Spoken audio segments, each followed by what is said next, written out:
Take it away, Dave. Thank you, Kurt. Welcome, everybody. As an employee at your company, how would you approach your job differently if you found out that you were going to start getting equity in your business? If you're a business owner, and I know there's many business owners joining us here today, what do you think would change in your business if you shared equity in your company with your employees? It's my pleasure to join you today to discuss a gift that is near and dear to my heart. It's called employee ownership, and I'm in love with it. Employee ownership to me is a passion for making business a game. It's a love for working with a special team of people, dreaming together, setting goals together, and working together to serve your customers.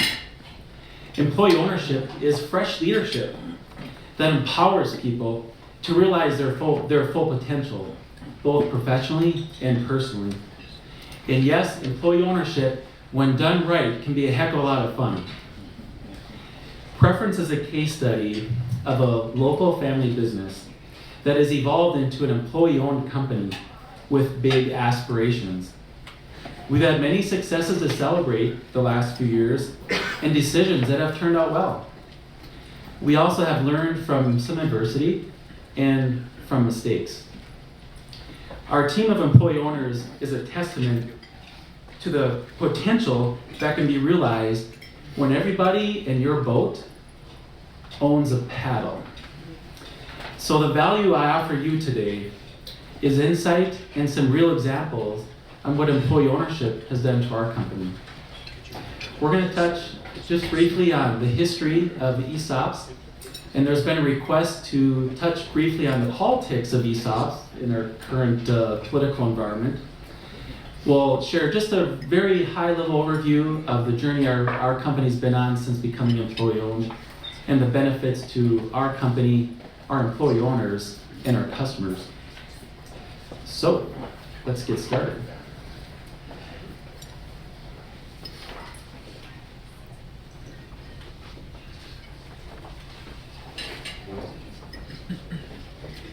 Yes, everything will go smooth now that you know how to work this.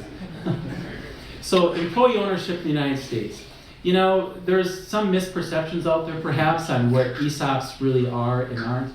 And I'm so delighted to have truly experts like Bob Hartman, Joe Skorczewski, and Jess Hulvik to discuss those things today. ESOPs were really pioneered and you could say invented by a really bold guy named Louis Kelso. And he was really bold. He was very active. He would fly around all over the United States, so I heard, throughout the 1970s in particular, advocating that, capitalism is good for America. But maybe what America is missing is that there aren't enough Americans that own some capital.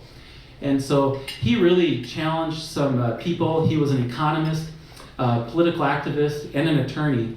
And his message was, America could be stronger, have a stronger economy, and have a more stable society if more of us actually own capital, because we are a capitalistic country. And that was his message, and he was instrumental in helping found what we now call employee stock ownership plans.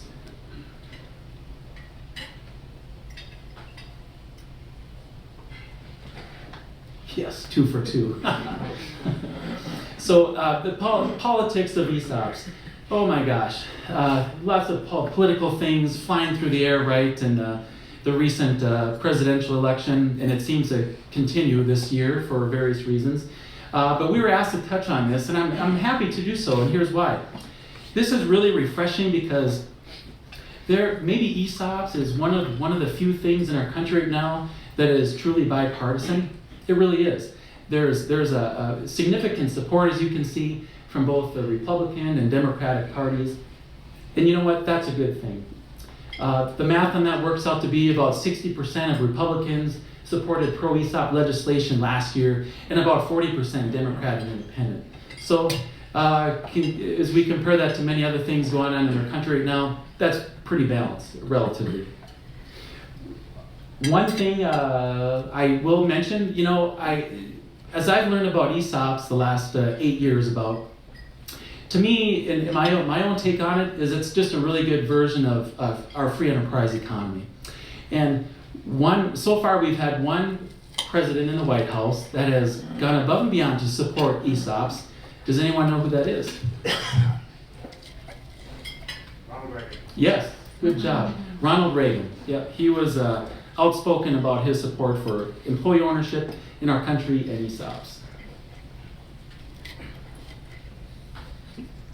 Okay, so we are Preference Personnel, founded by my parents, Larry and Candace Dietz. That was about 29 years ago. And just last fall, our name modified a bit to Preference Employment Solutions. You could, I'll touch on this a little bit more in the next slide, but long story short, I guess you could say I talked my parents into selling their company. Instead of me buying it, or my wife and I buying it, I asked them to do it. I asked them to sell it to an ESOP trust. 100% deal. We're currently 100% S Corporation ESOP. We'll talk about that a little bit more. As best we know, we are the first 100% ESOP company in our industry, in the recruiting and employment industry in the United States. As best we know, we have checked with the American Staffing Association. They're the largest trade association in our industry. The National Association of Personnel Services, the NCEO, National Center on Employee Ownership, and the ESOP Association. And as best we know, we are the first in the United States to do this. That's 100% ESOP. So I guess what that really means is we made a few mistakes in the beginning, I'll be honest. We just because we didn't know everything that we needed to know. Things are similar for ESOPs from one company to another, one industry to another. But at that time, we had no peers in our industry to help us out. And so that's part of our story. And that was part of the somewhat struggles that we had in the very beginning, couple of years of our ESOP. I had taken the wheel January 1st of 2013. That was when I became president and CEO, and that was about the time when my parents' retirement plan was, evolving, right? And though the interesting part of our story is our ESOP did not really take off until about the year 2014. And so, as mentioned in my opening, we've had a lot of successes with our ESOP. We made a few mistakes as well, and have learned a lot from them. Thankfully, it's all turned out really well, and I mean really well. For example, since 2014, which really was a pivotal year in our company when our ESOP really took foothold, so much has happened. It was just such a pivotal time, and I give a lot of that credit to the beauty of employee ownership. People were starting to get it. You share those stock statements with them every year. Thankfully, the numbers kept going up. That gets people's attention. But what I learned that I really needed, looking back now, is the right leaders. It takes the right leadership to lead an employee-owned business. In my opinion, level 5 leaders, Jim Collins, good to great kind of stuff. Leadership is really key in an employee-owned business, in my experience. In fact, with me today, I'd like to introduce to you some leaders at Preference Employment Solutions. With me here is our COO, Tanny Cook. Tanny, would you please stand? Tanny's been with us for just over 9 years and has tremendous growing responsibilities. Sitting next to her is Jill Benson, and Jill is our controller at Preference. Please help me welcome Jill. Also on our leadership team is Corey Holan. Corey, would you please stand? Corey leads Preference's professional division.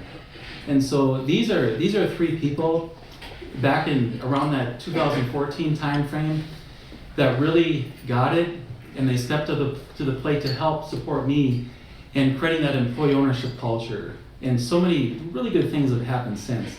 So my message to you is if you have an interest in exploring ESOPs for your business, do it right. Make sure you get the right leaders on board, because if you have the right leadership to roll it out, everything will go very, very well. Also with us today is my lovely wife, Misty. Misty, would you please stand? My wife of 17 years. I'm impressed I remember that. Almost 17.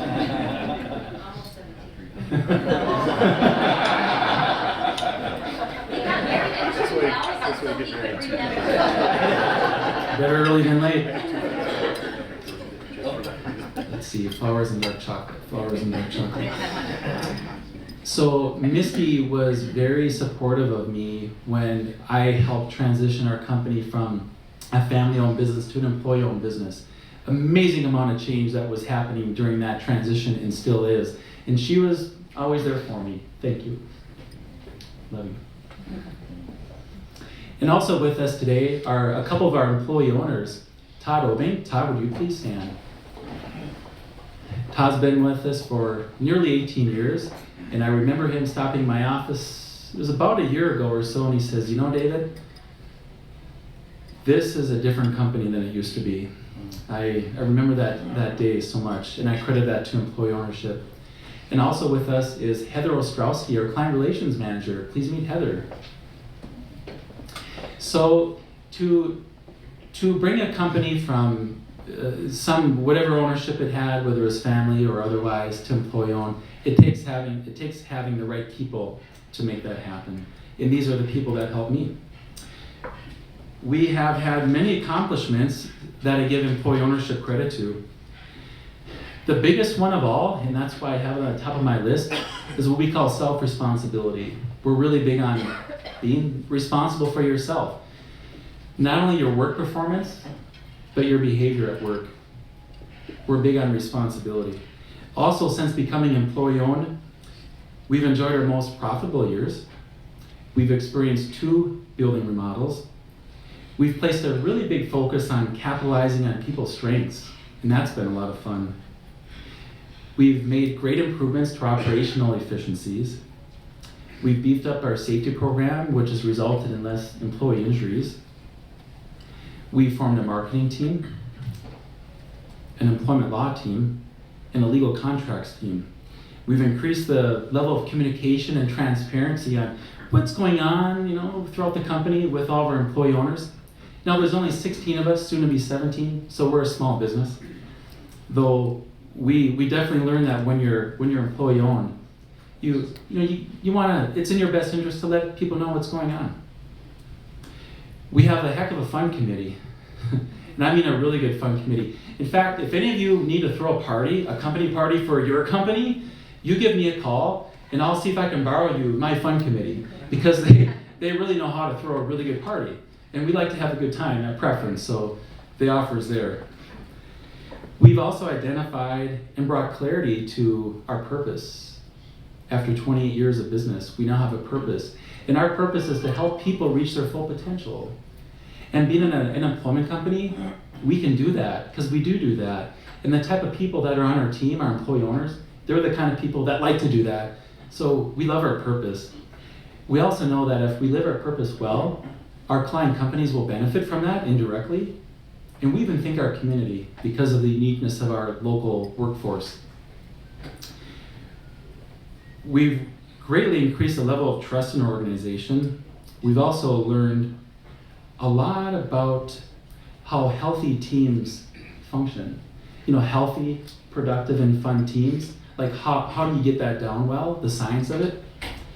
And these are all things I credit employee ownership to. We changed our new name, as you know. Our new brand will serve as an umbrella for future businesses that we plan to launch. We have it in writing, we're gonna do this.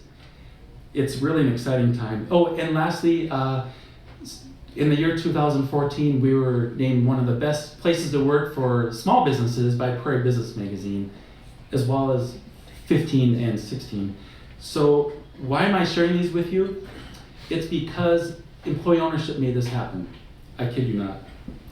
It's so fun when everyone is paddling with you.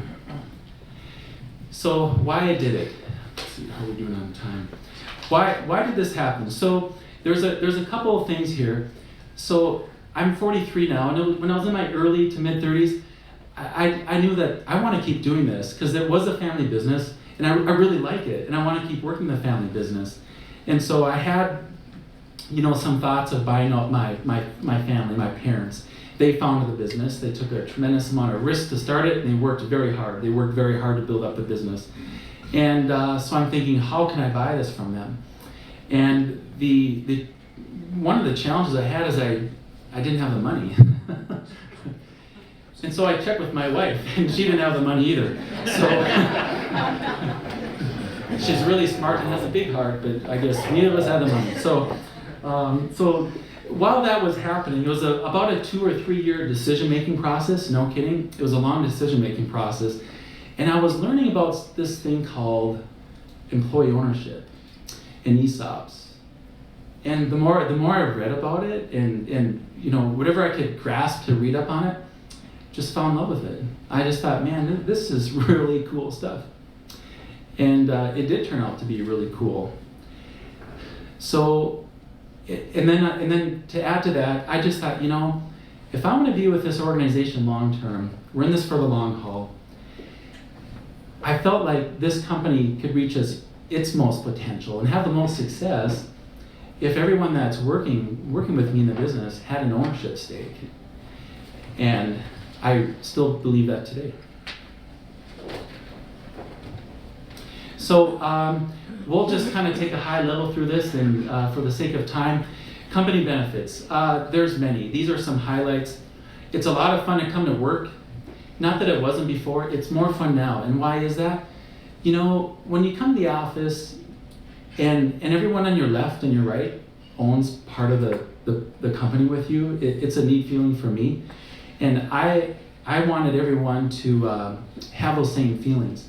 When they drive into our office, it's 7, 8 o'clock, whatever, on a Monday morning, they pull into our parking lot. I want them to look at our front door and go, I own part of that. It's tangible, it's real. When you own stock in your own company, it can change the culture and change a lot of things for the positive. So some positive things. Our company is 29 years old currently, and for the first 25 years, we averaged about 30% employee turnover per year for 25 years. And the last few years, we've averaged 6% turnover. And so you can do so much with that. Suddenly you can accomplish a lot of business goals. You can get a lot of traction for increasing productivity in your business and setting your sights on some goals if you have the right people on the bus and can keep them with you. The skill level of our consultants is so increasing the last couple of years. And I credit that to employee ownership. And it's a good thing for the company. People in our organization, they really began embracing a couple of years ago that, okay, it's good to invest in the stock market and it's good to invest in maybe land or something, but your best investment is in yourself with your own professional development that can help you be a more valuable asset to your company and your customers. And that kind of caught fire in our organization a couple of years ago, and our company's benefiting from that. And innovation, I'll tell you, that's the one that really surprised me. When I wanted our company to go ESOP 8 years ago, I didn't expect that. That was a really neat surprise. We have so much creativity in our organization. It is so amazing that when you empower people, get their input on making decisions and allow them to participate at deeper levels in the company, wow, it's phenomenal. Quick example, we have in writing goals to start 5 new companies in the next 6 years. Now, the neat part about that is only one of them was my idea. This wouldn't have happened if it weren't for employee ownership. Tax savings. So, as mentioned, we're 100% S Corporation ESOP. We pay no taxes. I'm smiling. We pay 0 taxes. So, kind of what, we're doing a few different things here with our ESOP, but, there's different ways to look at this. One of them is this. We're giving the money to our employees instead of the government.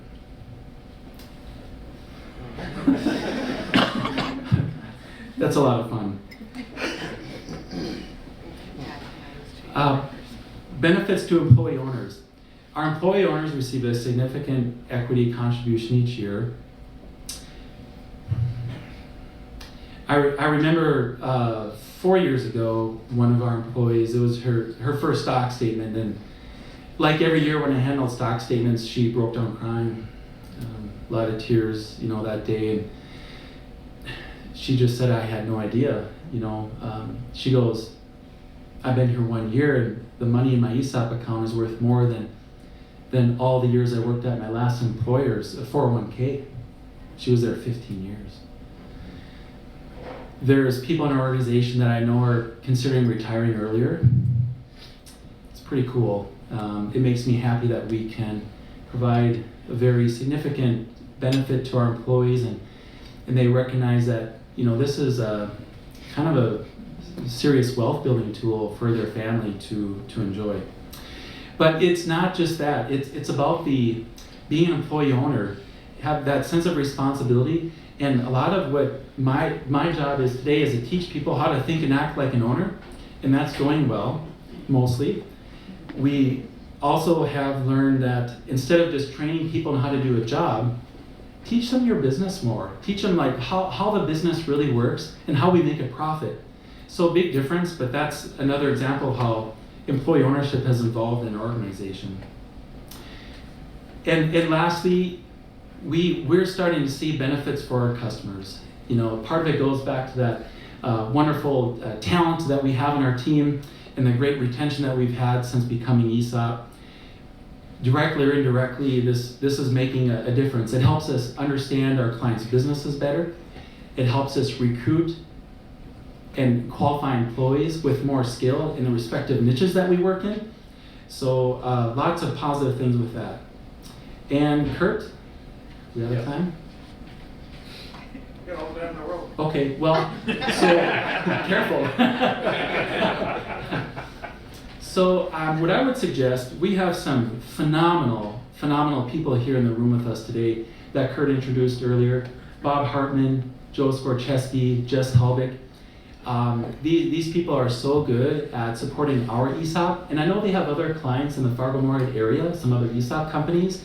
In all due respect, I would so love to give us all an opportunity to hear some things from them, because they truly are the experts at this. They support our ESOP so that we can focus on our customers. So let's do that, and then if there's time at the end, Kurt, I would love to come back to this slide on key lessons that I've learned in doing this, and we can just kind of Q&A. Yep. Is that all right? Yeah. Okay, awesome. Any quick questions before we let Bob speak? Does anybody have anything for Dave right now? Or? So with that, Mr. Bob Hartman.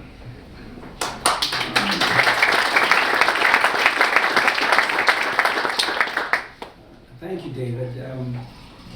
It's great to hear stories of successful ESOPs, and there are a lot of them out there. I was trying to think of what I would like to share with you this afternoon, and first of all, it's nice to be here. I grew up in Detroit Lake, so moving down the road, I used to do it when I was a kid, so it's nice to be back. At the end of December, the beginning of January, I closed 9 ESOP transactions. 2 of them were sales of ESOP companies, and the other 7 were the establishment of new ESOPs. And I was trying to think, what did those companies have in common? What made them good candidates for ESOP? So I'll talk about that. I'll talk about how to get a deal done, an ESOP transaction, and I'll discuss briefly what you need to be concerned about in operating an ESOP or doing an ESOP transaction. You're a 65-year-old business owner. You started the business 40 years ago. It's been successful. You owe a lot of your success to your employees who've worked hard to help you build your business. And you're thinking about what's the next stage. What am I going to do with my company? I don't have a son or I don't have a daughter who's going to be interested in running it. If I sell the company to a third party, I may get more money, but they may move the business out of town. My employees may lose their job, and that wouldn't sit well with me and my legacy as a founder of this business. That's a common thread that I see in almost all my ESOP transactions, and that was a thread in those 7 transactions at year end. Another thread was businesses that have been around a long time and have second, third, and fourth generation shareholders. The founders may be long gone, have passed their shares downstream to their children and grandchildren, and now they really don't have the connection to the business that their parents or grandparents had. Their interest is, as I discussed with Chuck Hoagie a bit ago, collecting the dividend, but the operation of the business isn't of great interest to them. And that's a scenario that I saw this last year. And so these business owners, and in that case, in two of those cases, the business was no longer operated by the founders. They had professional management in place, which was critical to their well-being, and they had some activity by the children and grandchildren about liquidating their holdings. How do I cash in? And again, the thought of engaging an investment banker and marketing the company was one of the topics that those companies considered. The drawback with that approach is one, it's uncertain whether you will be able to find a buyer of the company. Two, it takes time. It's a lengthy process to market your company. And three, once your company is on the block, your competitors know about it, and that has some adverse potential impact on the health of the business. When you do an ESOP transaction, on the other hand, you're pretty well assured of getting a transaction completed. There are some instances where you can't do it. But if you have motivated owners and you get the right parties involved, my experience is that you can get the transaction completed. So the companies that are good candidates are companies that have a good management team, that have good financial prospects, that their future is bright, and that they wish to keep the business locally owned for the benefit of their employees, to maintain the legacy of the founders. The companies can be in all different types of industries. Dave said he's the first personnel company in the country that created one. I know there's another one in North Carolina because you referred that company to me. You met them at a conference down in Dallas, and the woman who owned that business had been talking about an ESOP with an East Coast firm, and she was not happy with the advice she was getting, and she gave me a call out of the blue. She said, David Dietz said I should call you. And we did that transaction. They had a successful ESOP just outside of Raleigh, North Carolina. So the company has to have good prospects. It has to have employees who are interested. They may not be interested initially, but in owning the company and performing for their benefit and the benefit of their co-workers. That's a critical element in how a successful ESOP operates. So the businesses can be, and we represent many companies in all different industries. Personnel businesses, service businesses, manufacturers, distribution companies, professional service companies, architects, engineers, etc. So there isn't a type of a template that is specific to ESOP companies. Chuck was a board member of a manufacturing company here in Moorhead that had been a long time ESOP, and Chuck did great service as a board member for that company for many years, under trying circumstances, I might add. So thank you, Chuck, for your service to that company. The companies that can operate a business, an ESOP, are broad in their nature. And then the question is, how do you do an ESOP deal? If you conclude that you want to keep the company locally owned by your employees and you think it might fit for you, what's the next step? Well, what I advise clients when they come in to discuss that topic with me, first topic of consideration, once they made that decision, they've reached the stage where they think employee ownership makes sense, is to get a sense of value. What's the company worth? The owner may think his company's worth $20 million, and a financial advisor and appraiser like Joe might think it's worth $10 million. You don't want to go too far down the road on that path and find out you can't do it, it's not going to work because the owner's not going to get the price that he thinks it's worth, and so you've spent a lot of time and a lot of money for nothing.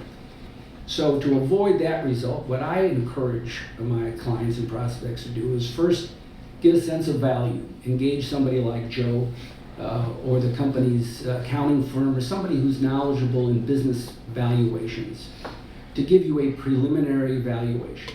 So you have a realistic sense of what your company is worth. And that takes some time and some money, but it's time and money well spent, so you don't go down a rabbit hole that's not going to pay off. After you've done that, and if the appraiser says, I think your company is worth somewhere between $15 and $18 million, and you thought, well, you know, that kind of fits into the range. I think I want to move forward. The next step is to create the professionals who will assist you in completing that transaction. You as an owner, you need your advisor, your financial advisor, whether it be somebody like Joe or your CPA or somebody knowledgeable can assist you in valuing the company. You need an experienced attorney who's done ESOP transactions before to assist you. That's on the sell side of the transaction. On the buy side, you need first of all, you need to create an ESOP document, which is like a 401k plan. I did a short memo kind of giving you some of the nuts and bolts of how ESOPs are created and how they operate. Before you design the ESOP, what you're going to do is create your team. And on the ESOP side, you need a trustee. And back in the olden days, that trustee might be an employee of the company. We don't do that much anymore. If I own the company and I hire my CFO to be the trustee and I'm going to negotiate with Shane in buying my stock, him knowing that his job is kind of on the line, it might not exactly be an arm's length deal. So what we recommend in our transactions is that the company hire a corporate trustee who does this for a living.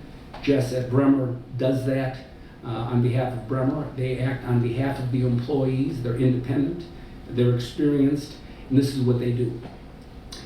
The trustee would then hire his professional advisors. He'll hire a financial advisor like Joe from Chartwell to assist in valuing the company from the buyer's side.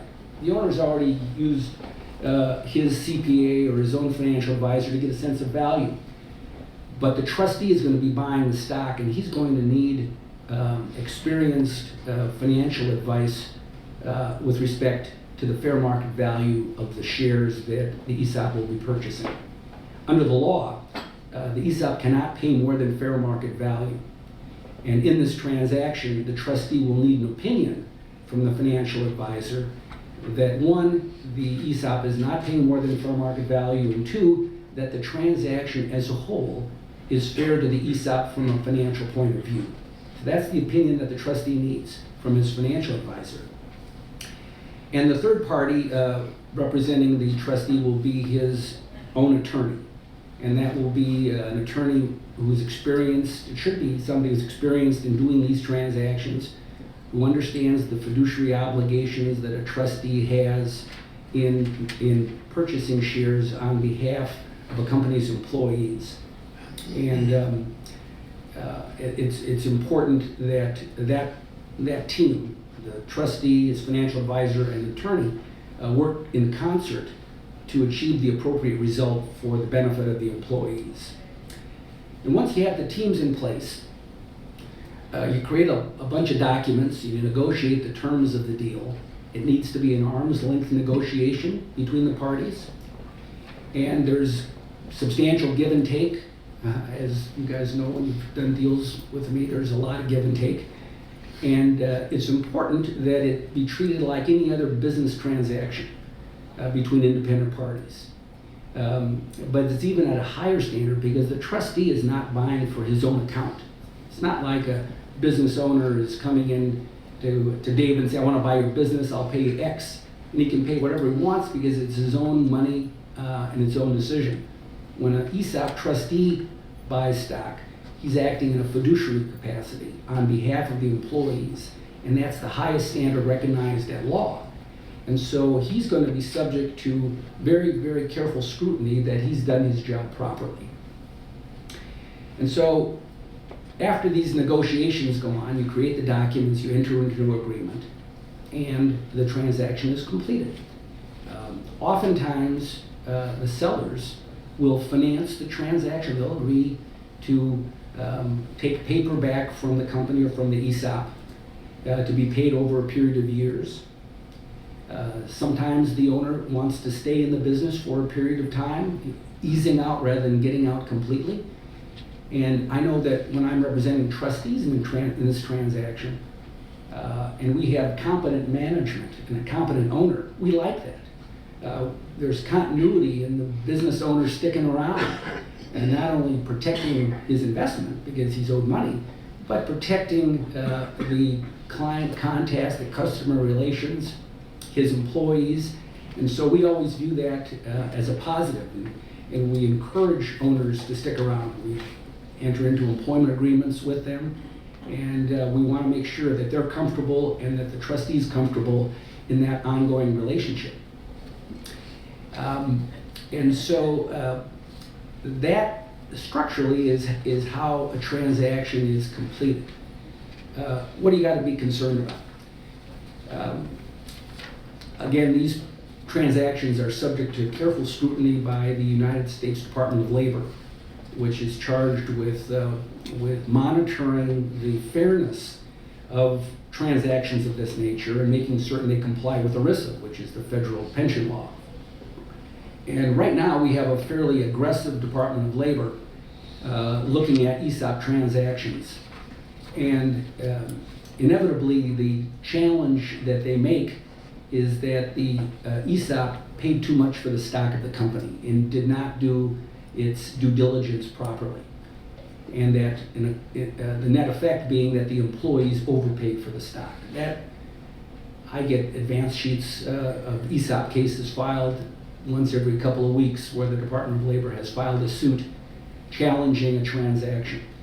And so it's critical when you do these transactions that care is undertaken by all the parties to make certain that it's a fair transaction to both sides, both the sellers and to the ESOP as the ultimate owner of the company. And if you have experienced people doing these transactions and having done them for a period of years, then you have I have a high level of confidence that they'll be done properly and that all the parties will be protected.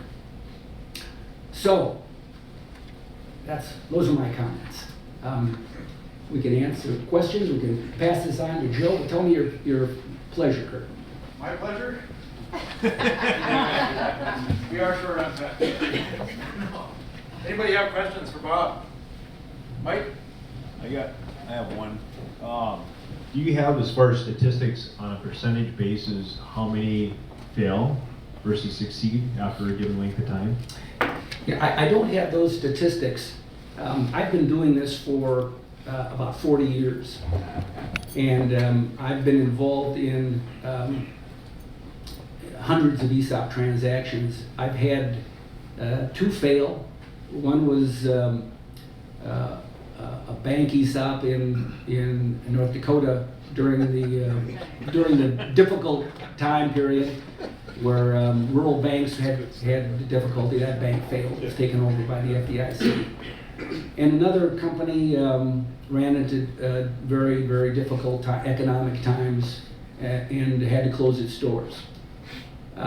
So how long did that take, Bob? How long before they failed from when they went ESOP? Oh, the time period?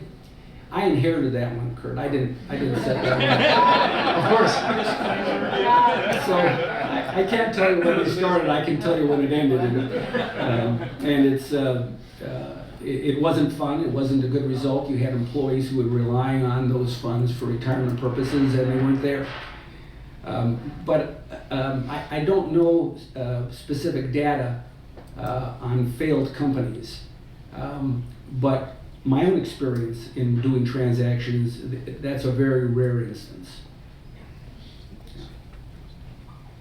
How long have you guys been, Mike?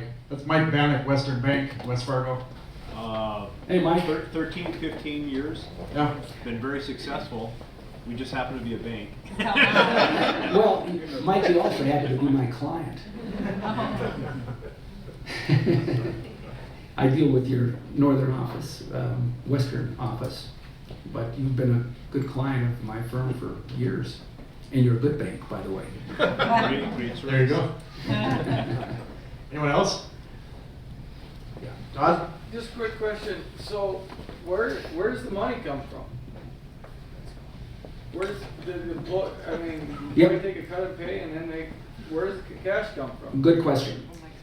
The source of the cash for a transaction is the company will make an annual contribution to the ESOP, just like it does to the 401k plan now.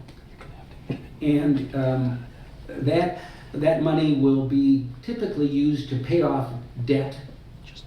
And then the shares that are in the ESOP get allocated to participants over a period of years.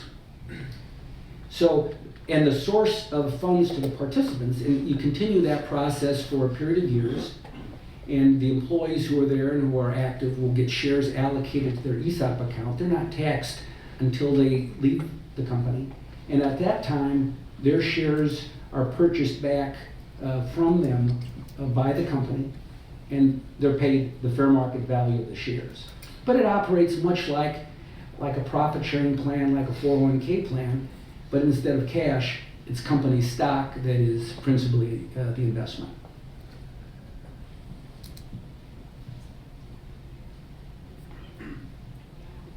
Bueller? Bueller. With borrowing the money and getting all that debt on your balance sheet, so is that going to put pressure on the business to not be able to get capital? And then the second question is, do you see a lot of partial ESOPs where you can go 35, 40% and really disadvantages doing that instead of 100%? Yeah, I'll do your second question first. We see partial ESOPs, and it's in part because of your first question.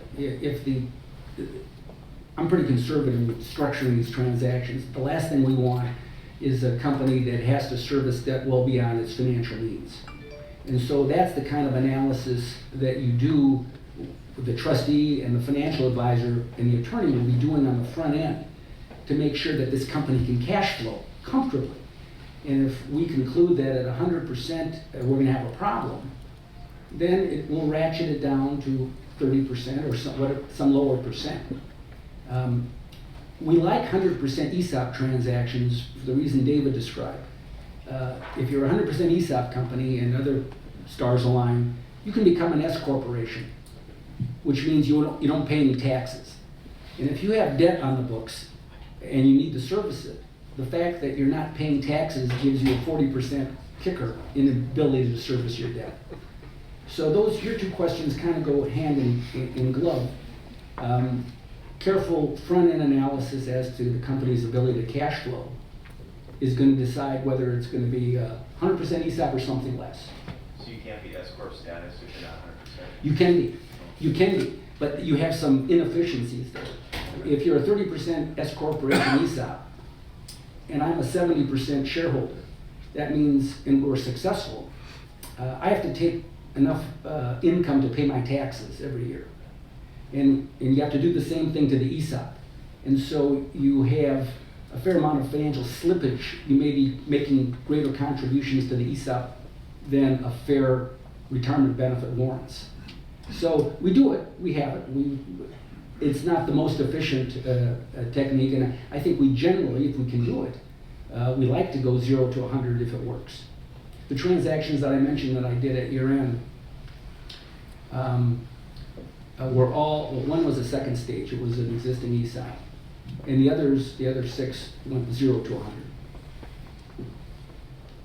Including one that was, I think they have an operation here in Fargo, Hebron Brick, is that where you're talking? They went ESOP at year end. Nice company, by the way. Anything else? Brian? Yeah. Can you use an existing profit sharing or 401k plan to fund an ESOP transaction? Does that still happen or does it happen? Yeah, it does happen. It's permissible. There's some wrinkles with doing that. And I've done that before. When you do that, what you need to do, in effect, is prepare a disclosure document for your employees and give them the decision whether they wish to transfer some or all of their 401k account into company stock. So it becomes a little more complicated, a little more expensive to do that. But I've done that on several occasions. We do some spade work on the front end before we do that, before we spend all the time and money. And we do informal surveys to the employees and say, here's what we're thinking about. If we were to do that, one, would you be interested? And two, if you were interested, at what level of your profit sharing account would you be interested? So we have a sense at the front end whether it's a go or a no-go. And in each of the ones we've done that process, and it was enthusiastically accepted by the employees. And I don't think, in one I think we did allow people to do 100%, but in the other ones I think that we limited it to maybe 50% of their 401k account. We didn't want to put all their eggs in one basket. So that's a technique that's doable. Okay, thank you. Yeah. Well, I have a question. We've talked a lot about the benefits of an ESOP, and David did a great job talking about, culture, morale, empowerment, all the upsides of an ESOP. What about the flip side of that? Is there any limitations that are placed on a company that is ESOP in terms of ownership and managerial decision making? Does it handcuff you at all? Yeah, that's really a good question, and that's a question that comes in all the time. One of the first questions are asked, will my employees know what I make? And the answer to that is generally no. They don't have to know what you make. Is it going to change how you run the business? You being the owner, the management team. And as a general rule, it's not going to change how you run the business. There are a couple of changes that you will need to make. If you and I own a business and you and I are the directors and we set up an ESOP and now the ESOP owns 100% of the company, we no longer can be, and we just sold a control premium, ESOP has control. We no longer can be the controlling members of the board of directors, for example. Because the Department of Labor said, you just sold control, but you kept control. That's a no-no. So what we do is say you and I would still be on the board, but we're gonna pick 2 or 3 independent board members. Chuck Hoagie did that 8 years ago for me in a local company. And so we have a board that you and I would help identify good members, good business members in Fargo-Moorhead area. It would be approved by the trustee. And so they would have overall responsibility, that board, of how the company is managed. We want maybe an independent board member to be the chairman of the compensation committee. So you and I couldn't keep up taking $800,000 a year. Maybe that would be limited. So there are some changes structurally, but if you're running the business before the ESOP and you want to continue running it and the trustee says that's a good thing with you and your management team, that will really continue without change. And wouldn't that be part of the reason to maybe do a partial ESOP rather than 100% also? Consider a 30%? Yeah. Steve's point is if you do a 30% ESOP, then you haven't sold control. And therefore you wouldn't have to change the board structure. The downside that I see of that, in addition to the tax inefficiency, is when Joe values the company, that you're going to be selling 30% instead of 100%, he's going to take a minority discount and apply that to your stock. So your stock may be worth $100 a share, but when he applies his 20% minority discount, you're only going to get $80. And so that's, when we do that analysis, that may be just fine. You say, well, the next time I sell, I'll get control, that's fine. But from a governance standpoint, Steve, you're absolutely correct. You and I could still be the board members in that instance. And that's how our company is structured. That's why I asked that question, is because we are a 30% ESOP, to answer your question. So we could keep our governance as we wanted. Okay. Rolling that out. Yeah, good point. Are you an S Corp or a C Corp? S Corp. S Corp? Okay. So do you make large contributions? We make large contributions to the federal and state governments.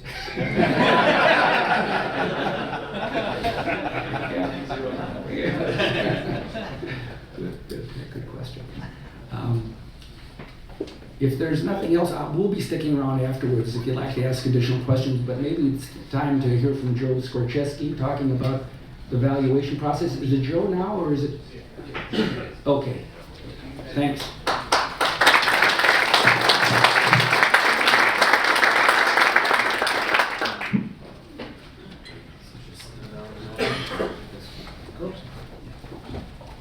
Very good. All right, thanks very much.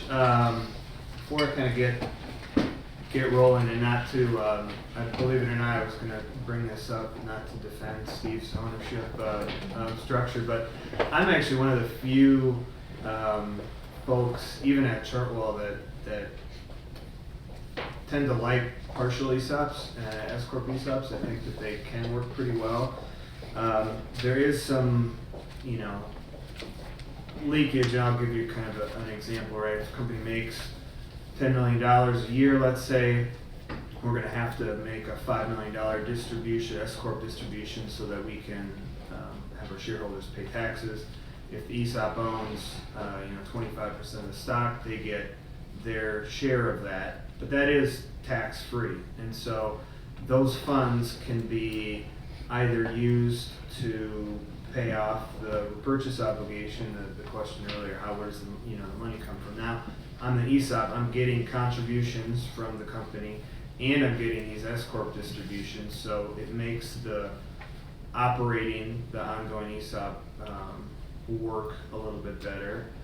Or if there is an eventual plan to get to 60% or 100%, you can essentially, squirrel away some funds in the ESOP over several years of distributions, and then go ahead and use that to make the big purchase to get to 100%. So it's not, it can be inefficient, but if you have either of those two purposes, it can work pretty well. So I was asked to kind of talk about 3 specific questions, I think. And I have way too many slides for the amount of time, so I'm happy to share these with the group afterwards. But what's all involved in valuation and how do we look at value? So a lot of this stuff actually has been talked about previously, but the ESOP per regulation can pay fair market value, it can pay a kind of a control value, or it could pay a minority value depending on how much stock the ESOP acquires. Those numbers can be different than what is known as strategic value. So the ESOP is known as a financial buyer, can only pay what the cash flows of the company are worth. And so this was the example that Bob had shared earlier. If you're out to get the absolute top dollar and get your cash immediately today, you're probably more likely and better off going and trying to find a competitor or a strategic buyer to buy your company. The ESOP cannot pay more than control. It can't pay this strategic premium, which can range from 20 to 50 to 80%. Most strategic premiums are in the 25% range. Okay, so fair market value. These are the guidelines. This is what's on the wall at Chartwell. Fair market value definition. What's the price that an asset or stock would exchange hands between a willing buyer and a willing seller in an arm's length transaction. It's not a distressed sale situation, and everybody has knowledge of the asset that is being sold. And so, very simply, our value and our valuation techniques come down to, what's the cash flow, what's the sustainable cash flow of the company, and then you apply a market multiple to that to get the enterprise value or the value of the business.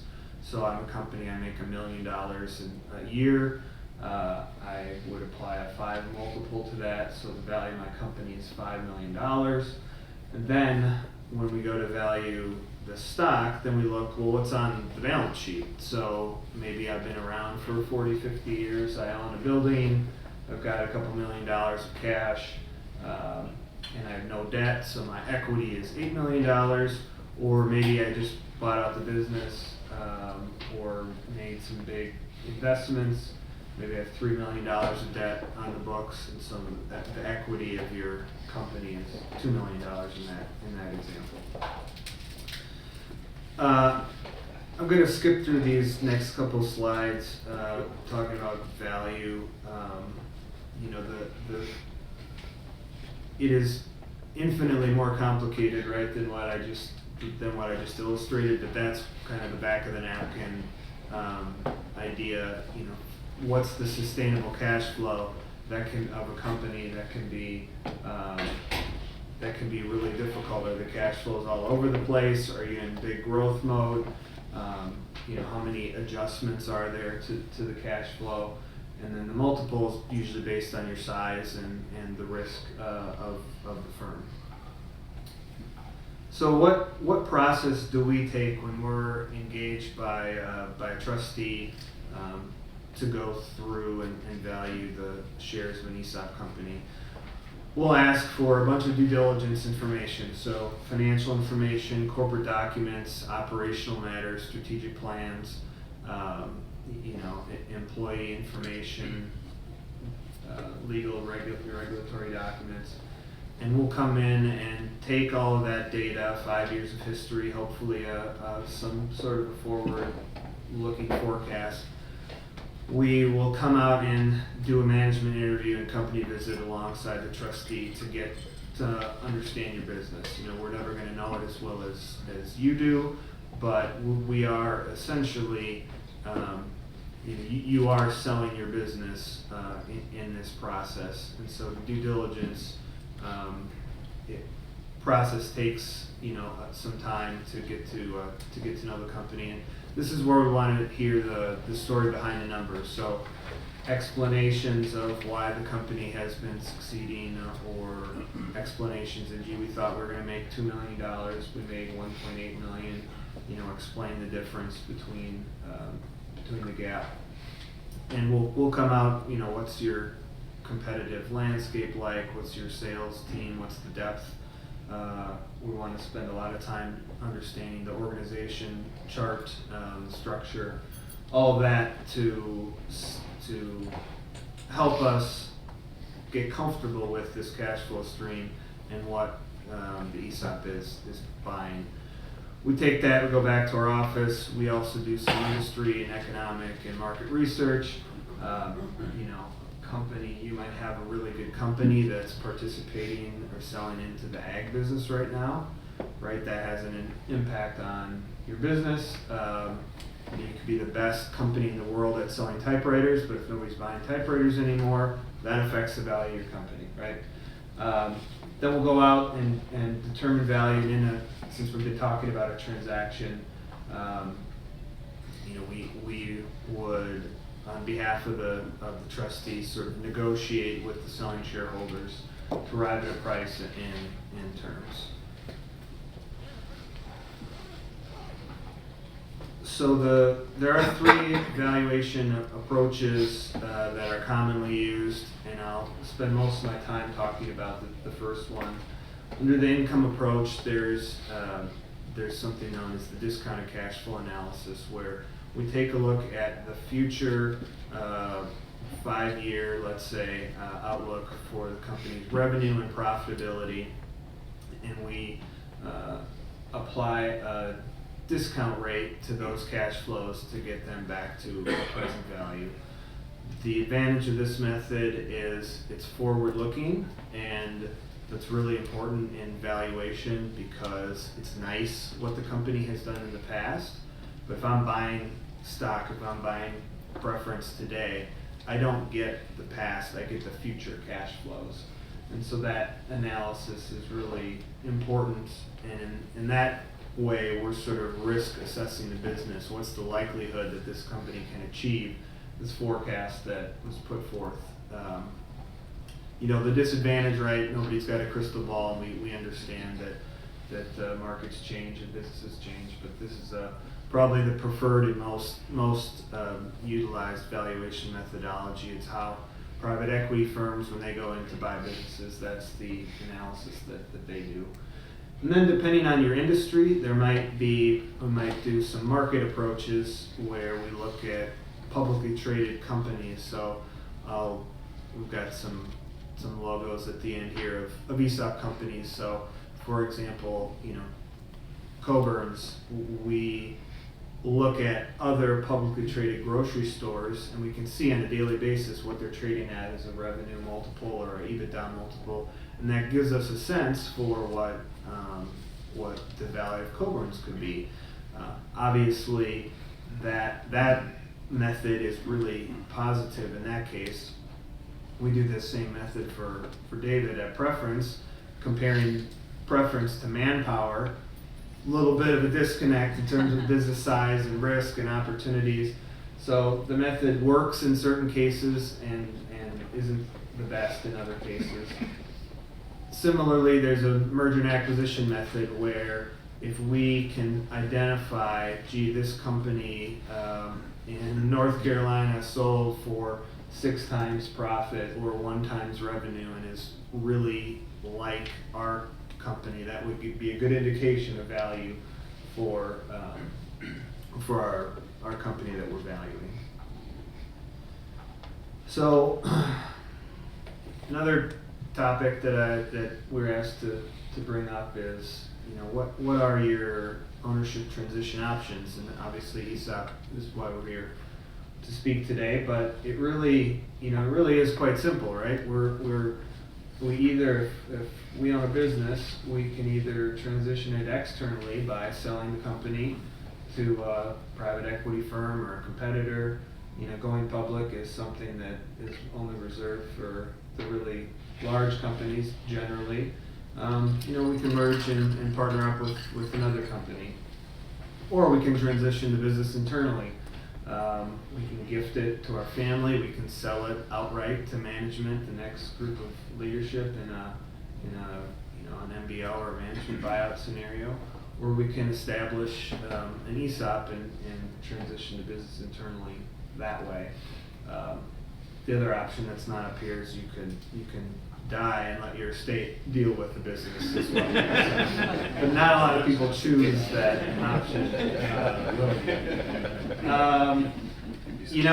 Why do businesses do? Bob did a great job of covering. Why do you choose an ESOP?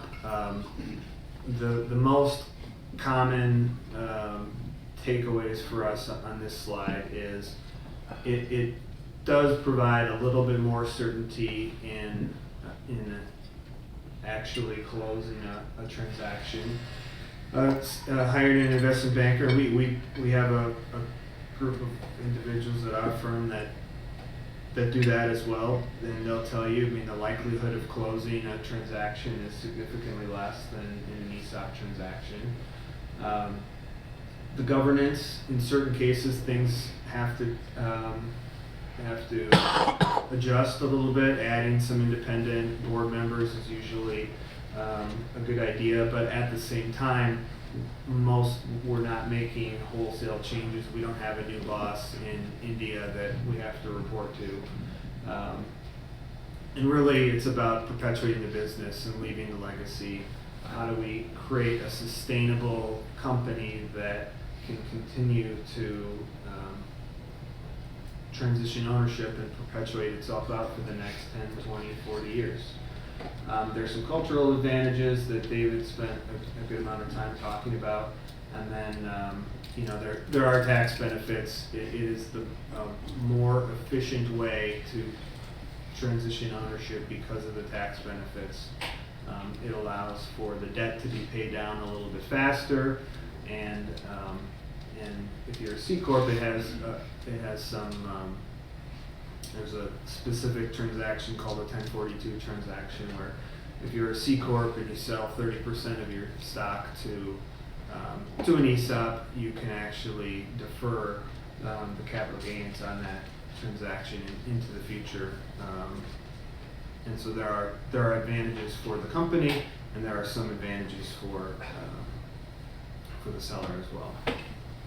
And then I believe that Bob did a great job talking about the process. The last one that's on there, which is the fun part too, is communicating your transaction to the public, to the employees. There's a lot of good press and publication that you can take advantage of. In case somebody asks some very specific questions, we've got some slides there. And then, the one statistic that I always like to bring up is that, the formation of the Fargo 100 is a good example. There's about the same number of public companies as there are ESOP companies, and you spend all the news and all the publicity is focused on the markets and all these public companies, and as well it should be. They're big companies, but I'm always astounded at how many folks have never heard of an ESOP before, and 12 years ago I was one of them. I didn't know anything about ESOPs. They don't teach it in school. It's just not something that's very common, but the more that you look around at your neighbors, and there's lots of great success stories and all different kinds. 100% ESOPs, 20% ESOPs, companies that go 0 to 100, companies that sell 30% and then they do the remaining 70%. The ESOP is a shareholder, and so it can be the sole shareholder, or it can be a shareholder and sit at the table with the other shareholders. There's no, there's nothing wrong with being a small ESOP. There's some cost, right, associated with hiring advisors and whatnot, and so size generally does make a little bit of a difference in terms of it wouldn't make sense to have a 5% ESOP because of the cost of it. Unless you're Starkey and you're $1 billion company, then you can have a 5% ESOP, and 5% of $1 billion is still a lot of money. And then I just threw up some ESOPs that we know about here in North Dakota. So I think that brings me to the end of my slides. So be happy to do another round of questions or toss it over to Jess and talk a little bit more. Go ahead. Yeah, one of the I noticed on one of your slides you had the idea of depth of team as well as strength of team as part of the valuation. And of course that's an area we work heavily in, is building those teams. But I have seen where ESOPs have come in and I really questioned if they had a team at all and why they were doing an ESOP. But what weight do you put towards that depth of leadership or capability of leadership? Because I know investors will always say, can this management team actually deliver if I invest? Right. Yeah, I mean, it's not, we wouldn't look at it all that different than a private equity firm. We want a strong, motivated team to perpetuate the business. So if you are 65 and you have all the relationships and there's not the next, group of leaders below, an ESOP might not be a viable option, right? So we're either going to discount the crap out of that future cash flow stream because we don't believe that the forecast is real. And so it might, what we would realistically do is say, right now might not be the right time. 2-3 years from now might be a better time. So it is amazing how long of a process it can be, and you have to get ready to sell your business, even if it's just to your employees. If your plan is to cash out and walk away, we have seen it happen a couple of times, but what if you don't transition your business well? If we take a seller note, let's say, so I do a transaction and it's $10 million and they're going to pay me off $1 million a year for the next 10 years. Well, and I leave and retire, if the business only makes $300,000 a year, it's going to take me a long time to get my money back on that seller note. So you're really, the funding of this, the company is the golden goose that funds and makes this all work. And so if the golden goose experiences some issue, that's when you see some problems. And in Bob's example that he gave, I mean, we would argue that that those businesses didn't fail because of the ESOP, right? Not every company lives for 100 years and then perpetuates in the future. So the short answer is very important to have a good group of leaders underneath and be able to have people step up and run the business going forward. Because the Jess isn't going to want to do that. The ESOP doesn't bring anything to the table from a operational or management perspective. If you got bought out by a private equity firm, they might come in and have a group or a team that helps run the company. And ESOP is not that buyer. Are you typically hired by the owners looking to sell to the ESOP? And if you are, who shares the responsibility in covering the cost of your position? Because you really are, and the trustee probably has a seat at the table, do they not, in trying to Yep. come up with So the fun part of the company always pays all the professional fees, right?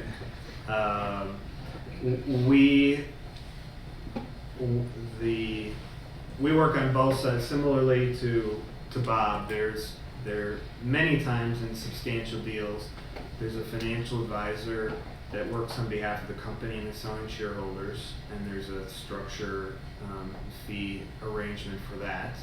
And then the trustee will have their financial advisor and their legal team, and the engagement agreements are all set up that the company is funding, is paying for all the advisor fees.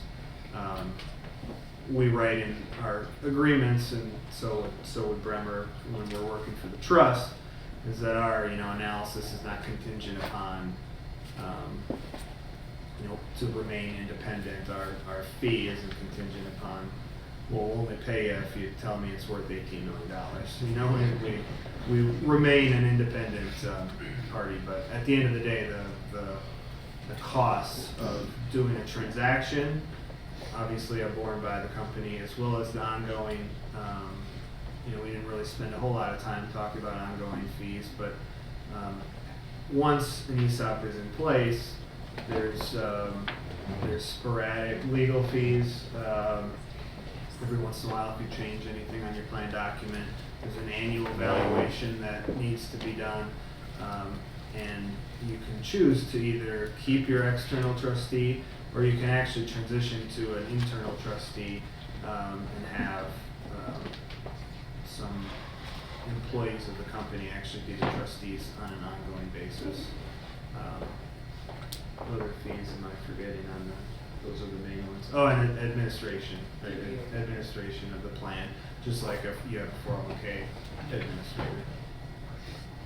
Do you ever have a capital call from your ESOP? If, say the investor does not, or the seller does not want to wait for 15 years to get paid off, what do you do then? Does the ESOP have a capital call? Or? So, obviously, there's really, there are a couple of notes for the financing of it. Again, let's say we have a $10 million company that does a 0 to 100% transaction.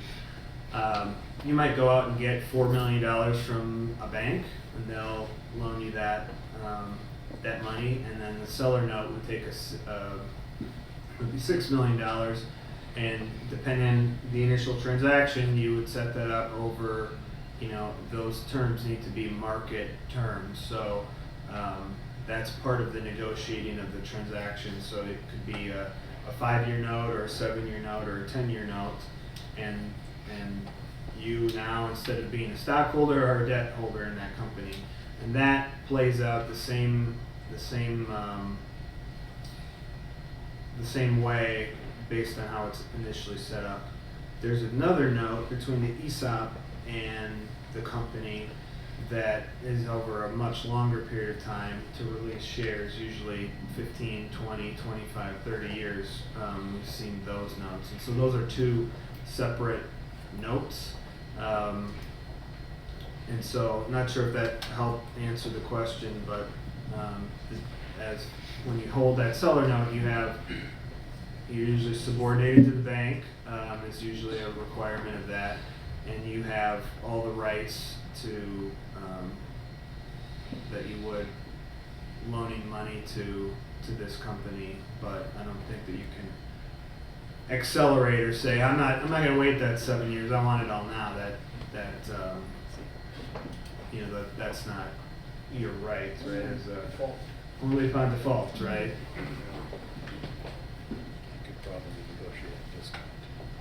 What's the process for determining the length of the repurchase obligation?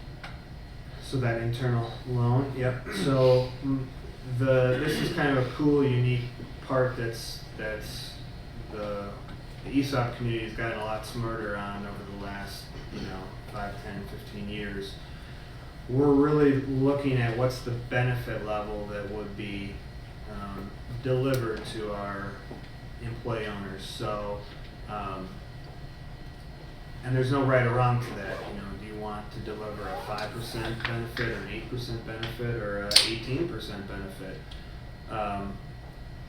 There's no right or wrong necessarily to that, but you would do some analysis, figure out what that is. So generally speaking, the shorter the loan, the more shares get released every year. So 10-year loan, you release 1/10 of the shares every year, and that would provide probably a higher benefit than having a 30-year loan where you only release 1/30 of the shares every year. That might drive a 5% benefit. But every company is very different based on how much payroll it has and the value. Very specific, but there's a value to payroll ratio that needs to be analyzed to figure that out. Because there's lots of companies that make a lot of money with very few people, and there's a distribution company that might only make 4 or 5% margins, has a lot different benefit level than somebody that's making 20% margins. So you do that analysis to figure out what the benefit level is. That's probably best practices today.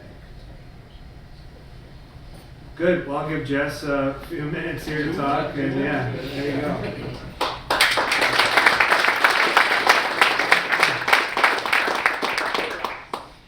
Thank you, Joe. Chartwell does a great job. They have a lot of clients in the Fargo community, much like Bob does. And so we always look forward to our conversation with Chartwell every year when they come up with a new stock price. And then about 1.5 years ago, Preference hired an external trustee. I was a trustee for ESOP until that point in time. And it's a pleasure to introduce to you Jess Helvig with Bremer Trust.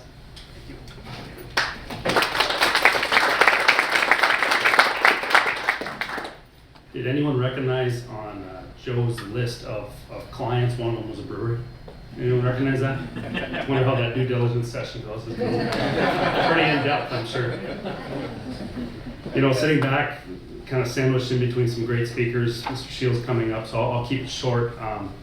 If I were to sit here and just kind of take a 5,000-foot overview and say what was the common theme of Bob, of Joe, of David, it's team. And whether you talk internally in your companies, having good team, having good support around you, externally from an ESOP perspective, team is really a key driver into the success of that ESOP. I don't know that I've ever met any business owner who is in a business to provide an employee benefits plan. That's just not why you go into business, right? Providing an employee benefits plan is usually a function of running a business. And so, whether you're trying to really focus on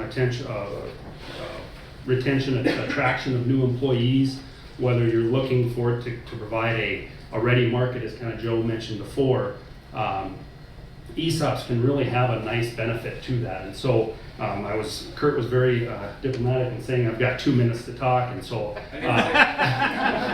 I'll keep it short.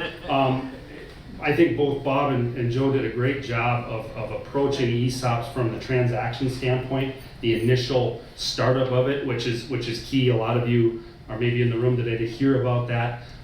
From our role as a trustee, and again, I work with Bremer Trust here in town, our role it remains similar, whether we're talking specific to the transaction initially or as an ongoing trustee. And that role really revolves around what's best for the employees. I think it was Bob that mentioned the fiduciary. I mean, we are the fiduciary for our plans, for our participants. And so that is the highest level of representation that's defined by the DOL. And so really, when we look at it at an ESOP, whether it's the transaction piece of it, whether it's the ongoing administration and running of the ESOP, our focus remains kind of that guiding light, that what's in the best interest of the employees. And in a lot of cases, the best interests of the company and employees are merged. I mean, they're hand in hand. And so it sounds like a simple concept, and a lot of times it is. There are times where we have to step back and say, okay, this does make sense for the employees, or have we thought about this? And so a couple of quick slides that I'll skim through. I mentioned I work with Bremer Trust, the parent company, Bremer Financial. Kind of the two key things that we're proud of: roughly 2,000 employees across a 3-state footprint, about $11 billion in assets. That second to bottom bullet point, I think, provides us some nice inside information into this universe of ESOPs. Our ownership structure on the Bremer Financial Corp is about 90% owned by a nonprofit trust. The other 10% is owned by the employees. And so that ownership structure, specifically the ESOP, gives us some unique niche into this market. And you'll notice that the more you're around ESOP communities, it is a small community. And so I think that lends some credence there. Specific to Bremer Trust, as I mentioned, we are the fiduciary arm of Bremer.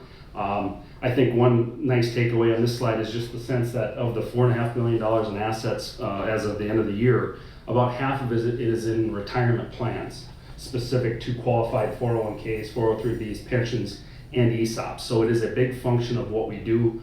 We obviously are very happy to be in the space. Bob and Joe both did a great job of really lining out ESOP advantages. I think, if I were to, I'm definitely a summary guy. If I were to really summarize this slide, I'd say there's 3 really big advantages. It provides a ready market for a seller. And in the case where perhaps the seller has the next generation waiting in line, but doesn't want to strap them down financially, or perhaps the opposite. They don't have that next generation that wants to be in the business, but they want to keep the benefit of the company in the community and not lose control, or perhaps stay in the saddle for an extra couple of years.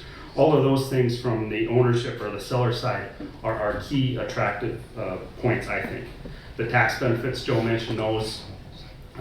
I resisted the urge to, when David said I don't pay taxes, I wanted to yell it legally, you don't pay taxes. But there is some real tax benefits to ESOPs that have remained intact basically since they've been formed. And then from the employee side, again, attraction, retention is a key focus that employers are, especially in this area where the labor market is tight. What extra leg up can I get on my competition as far as to provide that extra benefit that really helps keep employees sticky? I mean, it really gets them involved and has them factoring that into the decision process if I'm getting offered another $1 or $2 an hour somewhere else. That ESOP sometimes can be that extra benefit that makes them see bigger picture.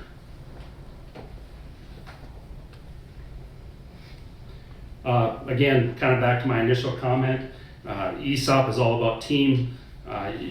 You have a good team in front of you. An ESOP normally runs a lot more efficiently, effectively. Again, as a business owner, you're not in the business to run a retirement plan. So put people around you that can help you run it, so that allows you to focus on the day-to-day activities of your business.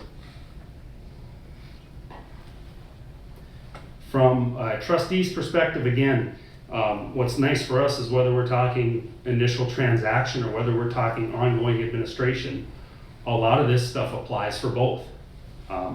You know, as serving as the trustee, again, our main role is helping you delegate, as an owner of a company, helping you delegate your fiduciary responsibilities so that you can focus on running your business.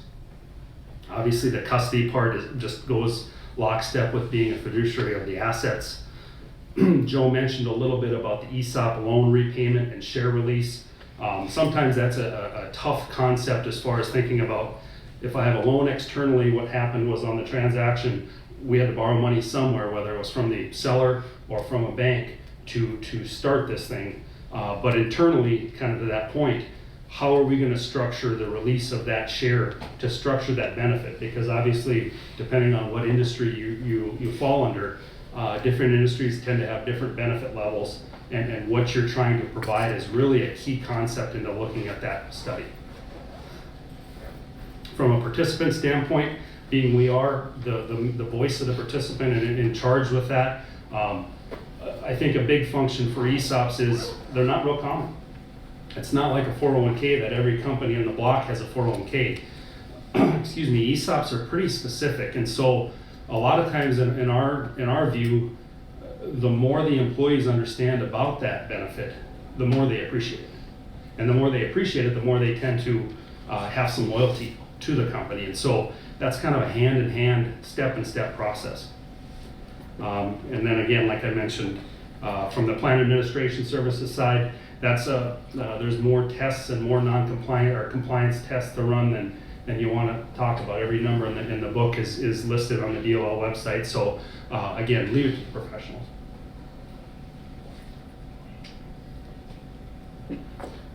How'd I do, Kurt? I keep us going? Okay. I'll open it up for questions now. I'm excited to hear Steve talk, so I want to sit back down. But any questions that I can answer from trustee or third-party administrator or administration standpoint? Everyone else is excited to hear Steve too. Thank you. I appreciate your time.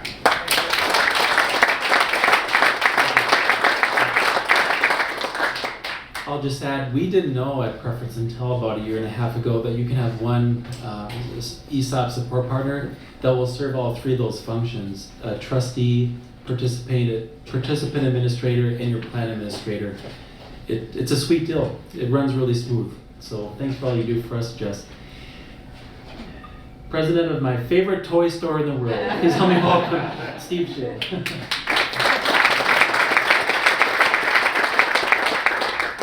Well, I'll keep it short because they talked about all the legal stuff, so I'll talk about all the fun stuff, right? Why do you want to do this? And that's why I'm here. You know, Shields, we've been in business now for 115 years. We started profit sharing in the early 70s. We went on to an ESOP in 1991. So we're 25 years into this plan. And so as an owner, as someone who has an invested interest in my employees, why do I want to have people on an ESOP? You know what? 401k is a lot easier to run. You call the bank up, you say, what's your fees? You negotiate between 3 banks, done, right? It's easy. An ESOP's going to require a lot more work on your part. It's also, I don't remember who mentioned earlier, but she said you must have motivated owners. If you turn this into an ESOP, you're taking money out of your pocket. As an owner, you are probably never going to make as much turn this into an ESOP as you would selling it on the open market, okay? And in our example, that was taken to the extreme. We had 2 of our partners, my grandfather and his brother, who said, we'd like to donate 1/3 of this company to the ESOP. And they went through all the steps to do that, but they basically gave the shares to start the ESOP and got their employee program set up through that personal motivation to keep the company in the hands of their employees. And why is it so important? Well, there's no other retirement plan that you as a leader are going to have for your people where they control what happens on a daily basis. Yeah, I can go into my 401k and I can switch around my allocations, but if the stock market goes south, what happens to your stock? We all know, right? We've lived through the last 6 years. It doesn't matter how good an investor you are, it's going to go down sometimes. But your company, if it continues to perform well year after year after year, will continue to perform well in your ESOP. Our company's ESOP stock has never gone down. In 2001, when the stock market crashed after 9/11, our ESOP only went up $1. And we got hugs from all of our people because it went up $1. It's never gone down. As our company performs well, it does well. And there are the outside factors that were mentioned earlier that sometimes can hold it back or sometimes can push it up, but it is judged on your performance. And every associate in our store, in our company, every day has an opportunity to affect the outcome of their stock, of their retirement plan. It's a huge tool. As David mentioned, you can get buy-in from the employees. You know, especially at our company when they've been there 10 years, 15 years, and that number starts to be pretty darn big every year, and the growth is fantastic, and they come in and they go, well, I could retire, or I could go somewhere else, but boy, that was a nice number. And they just buy in. And if you go into our store in Fargo, you might meet Leon up in Guns. Leon's been with us for over 20 years. You might meet Dwayne or Steve down in Shoes, been with us more than 20 years. You might meet some of our full-time cashiers who've been with us 2.5 decades. And in retail, that is unheard of. But they've bought in. And part of the reason they bought in is they like the culture, but part of it is they like that ESOP statement, let's be honest. And it's going to help them when they go to retire. And the best way to illustrate that, and the way I'll just wrap this up because we're short on time, is a story. So for years, I came into our corporate office 11 years ago. Before that, I ran the Fargo store, the Rapid City store, the Moorhead store, the Iowa City store, and the Eau Claire store. The Fargo store, I had the opportunity to work with a lady who'd been with our company for 37 years. She was 77 years old the day she decided to retire. She'd worked part-time for most of those 37 years, but she'd worked enough to qualify for the ESOP. And so when she was done and we sent her that final ESOP statement, we said, here's what you're gonna get. She came into my office the next day, excuse me, I'm probably gonna tear up a little bit. And she said, I never thought I'd get to do what I'm gonna get to do. I have over 20 years of income sitting here that I can do whatever I wanna do till I'm 97, and that doesn't count anything else that I've done on my own. She gave me a big hug, I hugged her back, and boy, I'll tell you what, as an owner, what a cool feeling. They aren't gonna get that retirement plan most other places, but if your ESOP in your company performs, what a great ability to give that associate, that part-time cashier who's given 37 years of her life to you and your company. There's no better return than that.